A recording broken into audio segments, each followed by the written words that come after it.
अजित पवार एक निश्चित तौर पर जितने सीधे अप टू फ्रंट थे, यानी कि अक्खड़ स्वभाव के माने जाते थे, उतने ही वे लोगों के साथ जुड़े हुए थे। और जिस तरह से उन्होंने एनसीपी का एक धड़ा लेकर के अपनी अलग पार्टी बनाई थी, इसके बावजूद बारामती में उनको लेकर के जो प्यार देखने को मिलता है, इसकी क्या वजह रही है? शरद पवार के अगर निश्चित तौर पर सुप्रिया सुले जो है उनकी उत्तराधिकारी उन्होंने घोषित किया, लेकिन अजित दादा पवार ही कहीं ना कहीं अपने दम पर उन्होंने अपने आप को उत्तराधिकारी साबित किया था।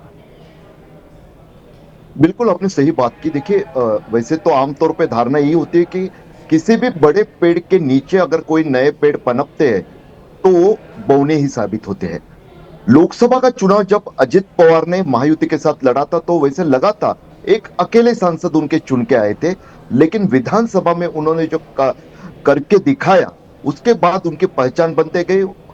उसके बाद जो लोकल बॉडीज के चुनाव हुए, उन्होंने उसमें कर दिखा। हालांकि मनपा में नहीं उतना कर पाए, लेकिन फिर भी आपने जो सवाल पूछा, उसका जो उनका कनेक्ट बना हुआ है, सिर्फ बारामती के साथ नहीं बल्कि समूचे महाराष्ट्र के साथ। जैसे कि गणेश ठाकुर ने बताया कि कल जो समूचे महाराष्ट्र की सड़कें बारामती की तरफ वहां की यातायात दिखाई दे तो मुझे ताज्जुब नहीं होगा, क्योंकि देखिए, उनका राजनीति में काफी अनोखा स्वभाव था, अनूठा स्वभाव था। दो टूक बातें करते थे, जैसे आपने कहा, सही है वो बात कि कभी भी वो झूठी बातें बताकर दिल बहलाने का काम नहीं करते थे। भले ही सामने वाला व्यक्ति उनसे थोड़ी सी खटास रखे उस समय के लिए, लेकिन आगे जाकर वो उनका अपना बन जाता था जब वो काम कर दिखाते थे। बारामती के बारे में जो कहा जाता है कि शरद पवार ने वहां के बारामती मॉडल की नींव रखी, लेकिन अजित पवार ने जिस तरह से वहां पे उस बंजर इलाके में, बंजर इलाका था बारामती कुछ दशकों पहले, उसका जो नया बारामती खड़ा करके दिखाया हुआ है, जिस तरह से वहां बायोटेक से लेके आईटी से लेके एग्रोटेक से लेके सब तरह के उद्यम वहां पे लाए गए, उसे देखकर बारामती वालों ने लोकसभा के बाद के विधानसभा चुनाव में अजित पवार का ही साथ दिया। और अजित पवार उनके अपने मोहिते साहब, इन सब के बीच हम तस्वीरें देख रहे हैं, वो अपने दर्शकों को थोड़ा एक्सप्लेन भी करते चलें। ये बारामती में अस्पताल के बाहर की भीड़ है। इसी अस्पताल में उनका पार्थिव शरीर लाया गया है। हादसे के बाद शवों को यहीं पर लाया गया और देखिए, सैकड़ों लोगों की भीड़ वहां पर नजर आ रही है और सभी के चेहरे पर यहां पर गम है, लोग रो रहे हैं। यहां पर जो पवार परिवार है उसको ढाढ़स बंधा रहे हैं। और इन तस्वीरों को देख करके मेघा, ऐसा लग रहा है कि जैसे किसी का, यहां जो लोग मौजूद हैं उनको ये लग रहा है उनके किसी अपने का निधन हुआ है, उनके परिवार के किसी सदस्य का निधन हुआ है।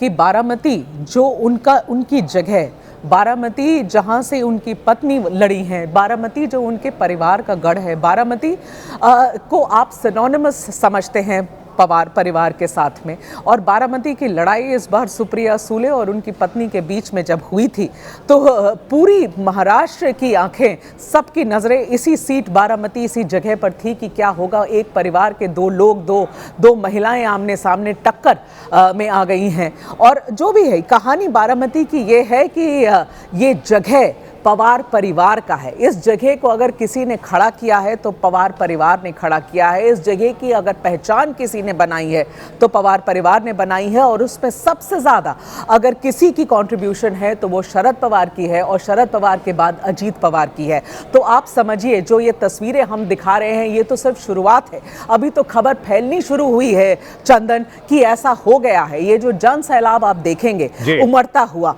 बारामती में, जब कल आपको तस्वीरें आएंगी, जब इनकी आखिरी यात्रा निकलेगी, जब आप देखिएगा कि क्या अर्थ होता था अजीत पवार होने का महाराष्ट्र की राजनीति में, और खास करके वहां जहां की हम तस्वीरें अभी दिखा रहे हैं बारामती की। और अभी तो इनकी पत्नी सुप्रिया सुले, शरद पवार, मुख्यमंत्री देवेंद्र फडणवीस जो उनके सबसे खास मित्र थे राजनीति में, मुझे नहीं लगता है कि देवेंद्र फडणवीस के अलावा कोई भी, पवार परिवार के अलावा से आगे हटे तो कोई उनसे इतना करीबी था जितना मुख्यमंत्री देवेंद्र फडणवीस थे। ऑलमोस्ट जैसे लग रहा था जब मीडिया से बात कर रहे थे सुबह कि किसी भी वक्त वो आंसू निकल जाएंगे उनके आंखों बिल्कुल। से, जिस तरीके की उनकी हालत थी। मेघा, और पवार महाराष्ट्र के परिवार मुख्यमंत्री को देवेंद्र devastate- फडणवीस का आपने जिक्र किया है, तो अजित पवार के बारे में उन्होंने कहा है कि जमीन से जुड़े हुए नेता थे अजित पवार, और महाराष्ट्र के लिए यह बेहद कठिन दिन है। और जैसा कि आपने बताया कि बेहद खास मित्र थे अजित पवार के देवेंद्र फडणवीस, और ऐसे में फडणवीस ने क्या कहा है, सुनाते हैं आपको। महाराष्ट्र के विकास में जब वो योगदान दे रहे थे और एक बहुत लंबी पारी वो खेलेंगे, ऐसी परिस्थिति थी, ऐसे समय उनका निकल जाना, मैं ऐसा मानता हूं कि इसके लिए हमारे पास कोई शब्द भी नहीं है। और उनके परिवार पर और उनका जो बृहद परिवार है राष्ट्रवादी कांग्रेस पार्टी, उसके पदाधिकारी कार्यकर्ताओं पर ये जो दुख आया है, ये सहना बहुत कठिन है। इस दुख की बेला में हम सब लोग उनके साथ में हैं।